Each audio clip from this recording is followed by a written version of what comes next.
Allô? Allô? Allô? Allô, vous êtes là? Ah, super, super. Bienvenue. Hmm. C'est comment les températures à Zurich en ce moment? Mhm. Euh, Ici, exceptionnellement, pendant cette période, il fait relativement un peu froid. Ce qui est drôle, c'est que les températures sont presque les mêmes qu'à Zurich en ce moment, mais ici, chez nous, c'est un peu notre hiver congolais. D'ailleurs, je me rappelle qu'il y a 3 ans, j'étais à Zurich sur la même période pour le même festival comme membre de jury. Et d'ailleurs, comme vous savez, j'ai pas pu venir, j'ai pas pu voyager en Suisse pour cette représentation. Euh, pour parler un peu de la situation ici, euh, d'une part, nous sommes vraiment chanceux de n'avoir pas eu beaucoup de cas dus au coronavirus. Mais d'une autre part, comme vous pouvez l'imaginer, le pays n'est pas structurellement très organisé pour faire face à une telle crise sanitaire. Et sachant que, à part le coronavirus, nous sommes encore assiégés par d'autres épidémies comme le choléra et le virus de Ebola. Pour moi, en tant qu'artiste, personnellement, de ne pas voyager est très difficile parce que je vis justement de mes voyages à l'étranger, particulièrement en Europe. Voilà, c'est quand même quelque chose que je vis comme un cauchemar, mais je pense que ça va aller parce que si aujourd'hui nous avons cette occasion de pouvoir parler et d'une certaine manière, être présent dans le festival et travailler, montrer mon travail, ça signifie que j'ai survécu et ma carrière aussi. Bienvenue dans l'histoire d'Hercule de Lubumbashi. Est-ce que vous aimez les histoires héroïques?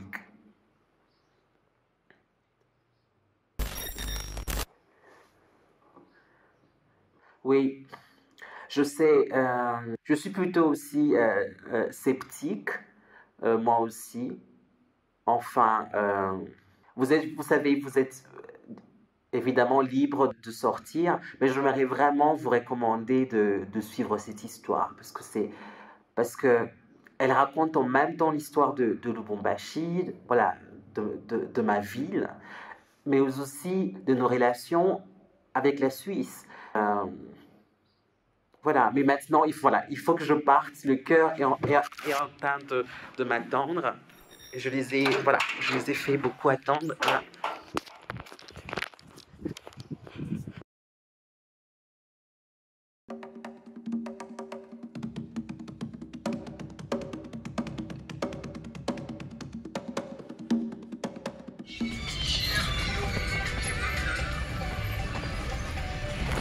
Je ne sais pas si vous connaissez Lubumbashi, mais Lubumbashi, c'est une ville minière qui se situe au sud-est de la République démocratique du Congo. C'est la deuxième ville après Kinshasa. Elle compte 8 millions d'habitants, c'est que je pense qui est presque toute la population suisse.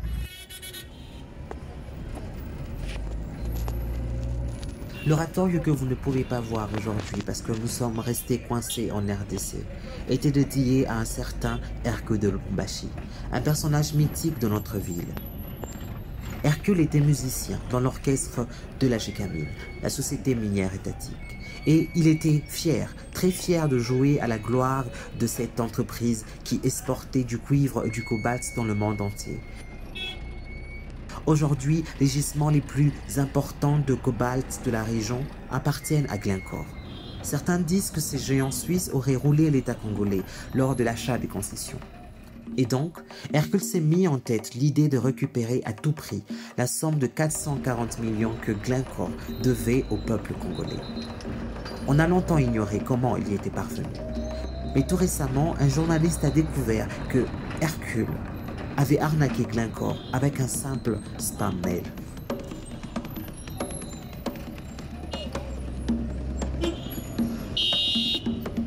Un jour, Elia m'a appelé et il m'a dit qu'il voulait créer une pièce sur Glencore.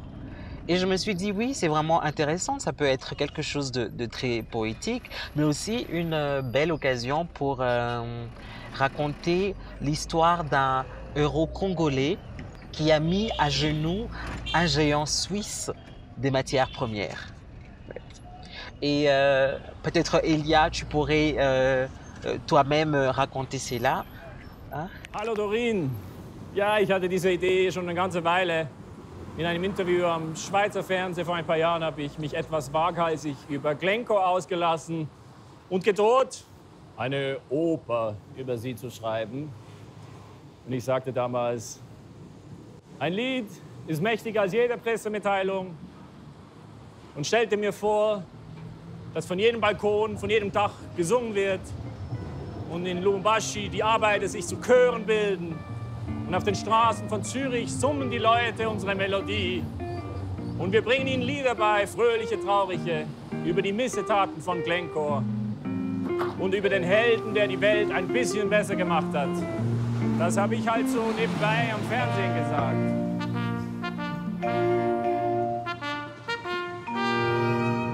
Am nächsten Tag hatte ich eine E-Mail auf dem Laptop.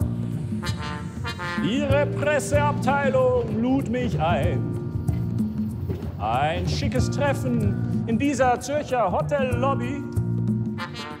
Die Herren des Konzerns schenkten mir ein.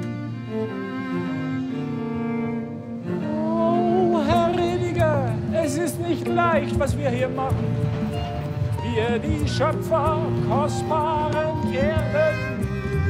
Es ist uns klar, wir sind leicht angreifbar.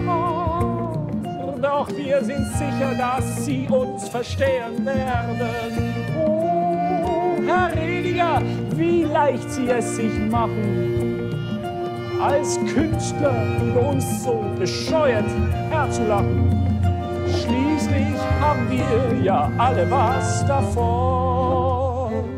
Wir besitzen sie ja auch so ein Smartphone.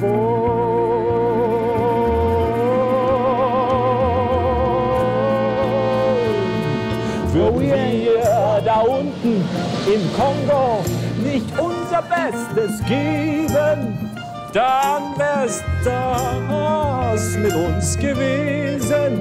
Wenn nicht wir, dann machen's die Chinesen.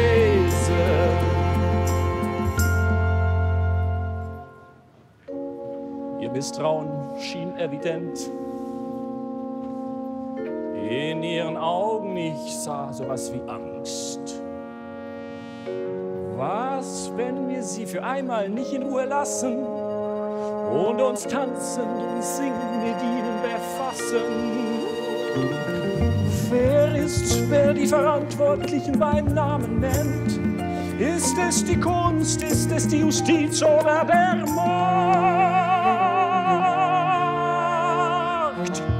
Der Markt, ja der Markt, ja der wird schon richten. Wär ja schade drum gewesen, wenn nicht wir, dann machen's die Chinesen. Tötet sie in den Teppichetage, bringt die Hydra mit Knüppeln zu Fall.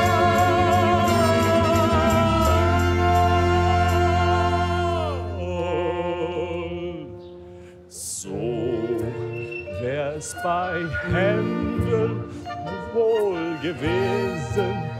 An wem liegt's, unser Bestes zu geben? Wenn nicht wir, dann machen's die Chinesen.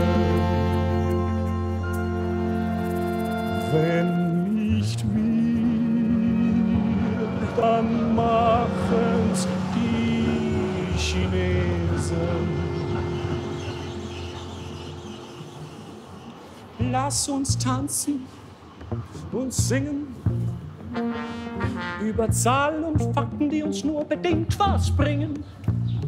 Vielleicht steckt darin ja sowas wie eine künstlerische Magie. Wie viel du hier doch eigentlich wissen. Oh, trotzdem geht's denen da unten noch immer ziemlich beschissen. Was können wir tun, dass es nicht immer bleibt beim Alten?